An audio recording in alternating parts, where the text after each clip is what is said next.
Welcome to all the classic car enthusiasts, particularly the Jaguar XK guys. I've got a few things I want to show you around. We've had another change of plan. Now we're not going to do the sandblasting ourselves. Looks like we found a window of opportunity at Johan, this friend of mine who has the white XK, at his factory to do both of them. So, but it's going to take a while for them to change from the media that they have for the big heavy pipes down to a lighter media for our cars. So I want to show you a couple of things that I've done on the body itself and on the chassis for the fuel pumps and this rear quarter panel. We've just basically taken this inner brass ring off, and you can see the condition underneath and why they need to be taken off. So I'll pick the camera up and I'll let you have a quick look. So as you can see here, this is one of the rings. You can see they're actually made of brass. This one's been patched up a little bit, but you can actually see the brass there underneath. So whether these are reusable again or not, I don't know. We'll sandblast them anyway and clean them up and see what the situation is. But you can see, if I bring this light across, you can see here how the rust has gone. So this will all need to be repaired. So you can see you can't just leave these in place. You can see there. It's not too bad. It's a lot better than I thought it would be. There's a few bits and pieces. This has obviously been a repair panel here at some point. And you can see where they've actually cut it into sections to make the edge instead of, so I might even rebuild that completely. And obviously there's a patch there that's got to be done. So yeah, I'll take these up. There's the other one there. You can see they're just a brass, and then they're it's almost like they're pot riveted in place.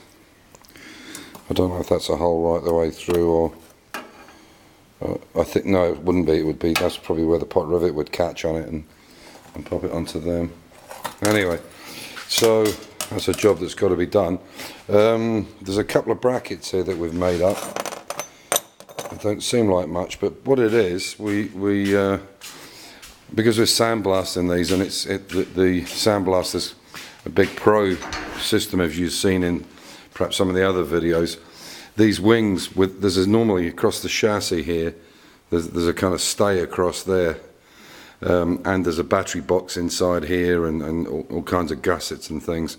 And obviously without them in there, this is quite there's a lot of movement in here, and obviously we don't want the thing bending with the high pressure or the amount of air or volume that's coming out. So what we've done is we've made these little brackets here, which are where there's a piece that bolts into the inner wing there. So we made them up and just basically spot welded them on, so it gives it that rigidity. Obviously that's not where it's meant to be, it's just a bracket, and we'll put these two, and you can see the other one down there, and we'll put these two on the white car, so it's in the same situation. Yeah, and then we can get around and sandblast everything. It really needs it, because I need to know what I'm playing with. I don't know how thick some of this underseal is. It's pretty thick by the looks of it. Anyway, going on to the chassis.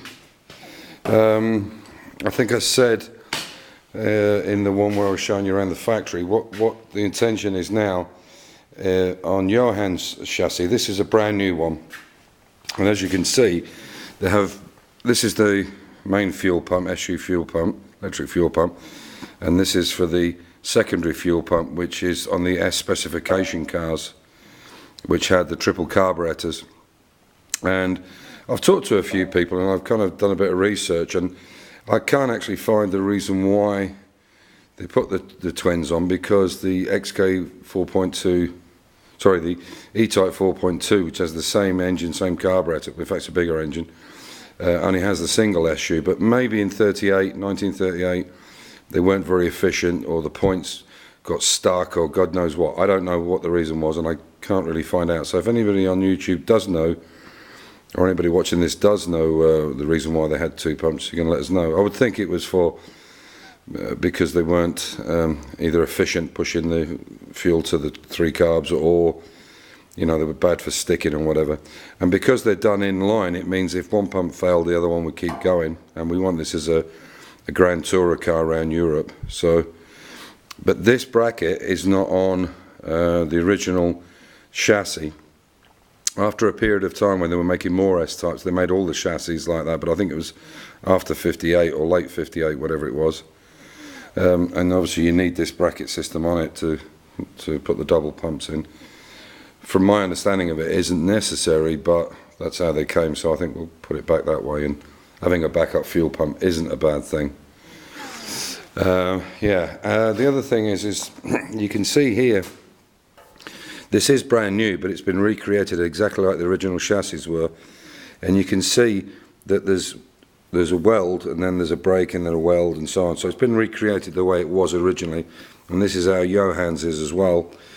And this was probably obviously done. I mean, William Lyons, or Sir William Lyons, who ran Jaguar, was well known for being, as tight as a submarine door. He was very, tight with money, bit of a Scrooge with money. And a lot of the stuff off the XK is actually on the E-Type, the handles, door handles, and all kinds of stuff. Anyway, he probably did this for cheapness. But what Johann's going to do on his one, he's going to have all these filled in, and then they're going to go back, and I don't need to do that, and then he's going to go back and then clean up the older welds on his chassis, and then so he's got a complete seam welder, because these are made of 2 boxes, two channels, if you like. They're put together and then welded, and it's the same completely underneath as well. So when we do the test piece on, and we galvanise my old chassis just for a test, if it works and the galvanisation or the galvy looks really good on it, then I'm going to have this sandblasted at his factory, because we can use ordinary media, get the powder coat off it, then weld it like he's had his done, or he's going to have done.